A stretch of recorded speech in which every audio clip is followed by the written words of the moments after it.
नेत्या रुपाली ठोंबरे यांना बीडमधून एक निनावी पत्र गेलंय आणि या पत्रामध्ये राष्ट्रवादीच्या एका महिला पदाधिकाऱ्याचं नाव आहे। त्यामुळे मोठी खळबळ उडाली आहे। बीडमधील महिला पदाधिकारी अशोक खरातकडे महिलांना नेत होत्या असा दावा या पत्राच्या माध्यमातून करण्यात आलाय।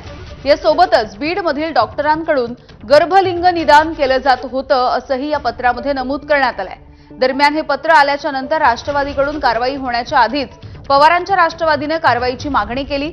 पत्राची सत्यता तपासून पोलिसांनी सुमोटो दाखल करावी, तसंच हे पत्र एसआयटी कडे द्यावं अशी मागणी पवारांच्या राष्ट्रवादीच्या नेत्या हेमा पिंपळे यांनीही केली आहे।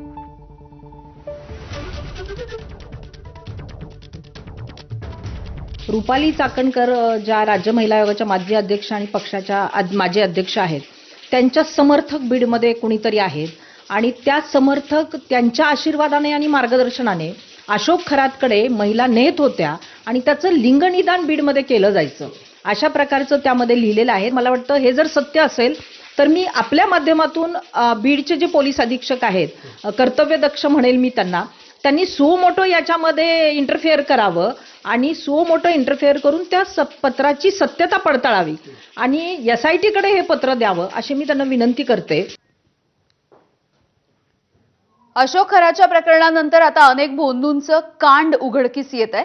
नवी मुंबईमध्ये देखील अशीच एक घटना समोर येते आहे। कळंबोली इथल्या अब्दुल रशीद उर्फ बाबा जान या भोंदू बाबानं महिलांवरती अत्याचार केल्याचा धक्कादायक असा प्रकार समोर आलाय आणि या प्रकरणी त्याच्यावरती 2 गुन्हे दाखल करण्यात आले। खालापूरमधल्या एका विवाहित महिलेवरती अत्याचार, तसंच सांताक्रूज मधल्या आई आणि मुलीवरती अत्याचार करून त्याने जीवे मारण्याचा प्रयत्न केल्याची गंभीर बाबही समोर आली आहे। बाबाजांना मध्यरात्री काळी जादू करण्याच्या बहाण्यानं महिलांना आपल्या जाळ्यामध्ये ओढलं आणि त्यांच्यावरती अत्याचार केले। या प्रकरणामध्ये अत्याचार झालेल्या महिलांनी तक्रार दाखल